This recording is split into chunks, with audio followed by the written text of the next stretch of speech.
지난 영상에서 말씀드린 것처럼 20세기 이후의 과학은 반기독교 종교 사상을 충분히 전제하고 있습니다.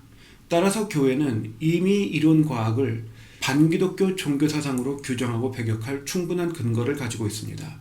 그에 더해 자연계를 과학적으로 관찰하면 우주 또한 하나님의 존재와 창조를 증거한다는 것을 알 수 있습니다. 문제는 그것을 가리는 선동질이죠. 현대 과학계는 말씀드린 것처럼 우주의 기원은 없다 주장합니다.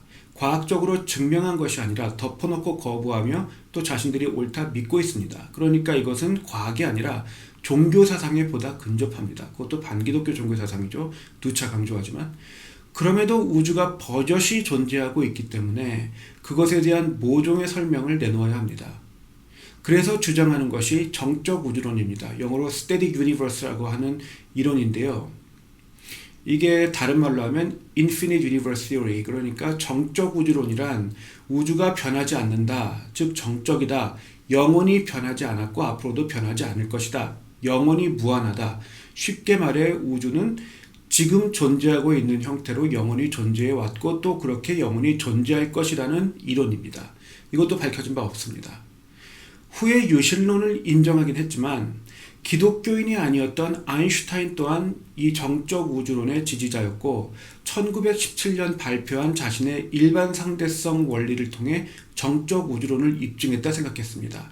그러나 1922년 알렉산더 프리드만이 아인슈타인의 계산 중 아주 단순한 착오, 오류를 발견하고 수정했습니다.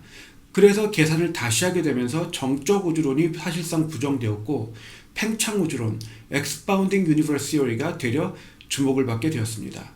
여기에 뉴턴의 제2법칙이 크게 작용했습니다. 뉴턴 역학이 거짓이 아니라면 우주 안에서 여러 힘들이 서로 작용하고 있어야 합니다. 지난 영상에서 말씀드린 이렇게 어떤 힘에 대해서 똑같은 힘이 정반대 방향에서 작용하고 있다 말씀드렸죠. 그래서 이런 힘들이 한쪽에서는 이렇게 작용하고 다른 쪽에서는 이렇게 작용하고 여러 군데서 작용을 하고 있으면 우주가 항상 그대로 가만히 있을 수가 없습니다. 그러니까 여러 힘들이 작용하면서 서로 충돌을 하고 더 많은 공간을 요구하고 그렇게 되기 때문에 이렇게 여러 힘들이 상호작용하면 그에 밀려서 우주의 부피가 팽창하게 됩니다. 1929년 허블 망원경을 통해 별들 사이의 거리가 늘어나고 있다는 것이 실제로 목격되었고 또 그 후에도 우주가 모든 방향에서 현재 팽창하고 있다는 사실을 여러 학자들이 목격하게 되었습니다. 그러니까 지금 우주는 팽창하는 중이라는 거죠. 가만히 있는 중이 아니라는 겁니다. 팽창을 마친 후에는 뉴턴의 제2법칙이 말하는 반대 방향의 동일한 힘에 의해 축소되고 언젠가는 소멸하게 됩니다. 뉴턴 역학이 거짓이 아닌 동시에 우주가 정적인 경우는 우주가 더 이상 팽창하지 않는 경우, 다시 말해 우주가 그 팽창의 한계에 이미 다다른 경우일 것입니다. 실제로 이처럼 괴이한 현상이 가능한 시기는 팽창과 축소 사이에 아주 잠시 동안의 시간뿐일 겁니다. 팽창 우주론이 빅뱅 이론이라는 별칭을 얻게 된 것은 1950년 정도입니다. 1965년에는 현재 우주에 팽배한 엄청난 양의 방사선과 수소가 거대한 폭발에 의해 비롯되었다는 것이 밝혀졌습니다. 요컨대 빅뱅 이론은 우주가 존재하지 않다가 거대한 폭발이 발생했던 과거의 특정 시점 이후 계속 존재하여 팽창하고 있으며 정점에 이른 후에는 축소되어 소멸할 것이라는 이론입니다. 이것도 밝혀진 사실이라고 말할 수는 없습니다. 왜냐하면 미래의 일을 포함하고 있기 때문에 쉽게 말해서 어떤 주머니 안에 폭탄을 넣고 터뜨린 것과 똑같습니다. 빅뱅이라는 특정 시점에 미리 준비되어 있던 폭탄이 폭발했고 여러 힘의 작용에 의해 주머니는 급속 팽창합니다. 그러다 한계에 다다른 잠시 후 다시 축소됩니다. 창세기의 창조 과정 중 하루로 번역된 욤이라는 히브리어가 딱히 24시간이 아닌 특정한 단위의 시간, 하루가 될 수도 있고 1000년이 될 수 있고 100만 년이 될 수도 있습니다.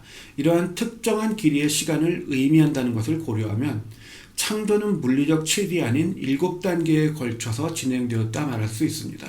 이런 관점에서 볼 때 빅뱅 이론은 무에서 유가 창조되었던 특정한 시점에 현 세계가 시작되어 존재하다 결국 소멸, 즉 정해진 심판을 향하는 성경적 종말론의 틀과 일맥상통합니다. 이에 큰 충격을 받은 과학계는 지금도 빅뱅 이론을 필사적으로 거부하려 합니다.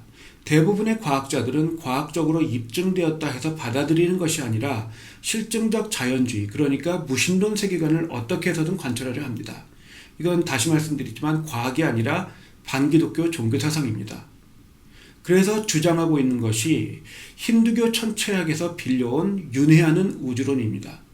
우주가 특정 시작점과 종말을 가진다는 과학적 증거를 무시할 수 없으니 시작과 끝을 가진 하나의 우주가 끝없이 반복되고 있다, 우주가 윤회하고 있다, 이렇게 말하려는 것입니다.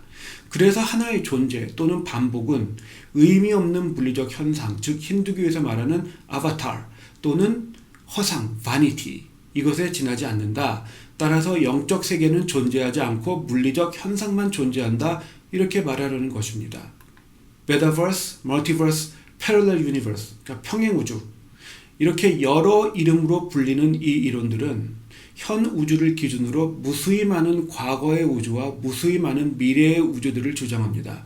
어떻게 해서든 무에서 유의 창조와 정해진 종말을 부정하려는 거죠. 그러나 멀티버스 또는 우주의 윤회를 말하는 모든 가설들은 실증적 증거가 결여된, 그리고 수학적으로도 충분히 검증되지 않은 추론에 불과합니다.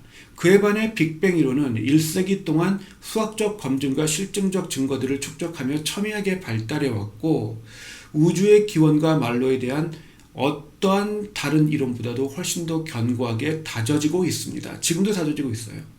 앞으로 뉴스 등 미디어에서 멀티버스, 평행우주, 우주의 윤회, 이런 것을 주장하는 수학적 이론 또는 모종의 증거가 발견되었다 일방적으로 주장하는 빈도가 높아질 것입니다. 대부분의 경우 자세히 조사해보면 빅뱅 이론을 뒤집을 정도로 견고한 이론이 아니라 다윈주의와 유사한 그림 선동에 지나지 않을 것입니다. 과학적 관점에서 관찰할 때 우주는 특정한 시점 이후 여러 종의 창조와 마찬가지로 갑자기 발생하여 팽창, 즉 변화하다 소멸할 것임을, 창조되어 심판으로 향하고 있음을 자연계는 스스로 증거하고 있습니다.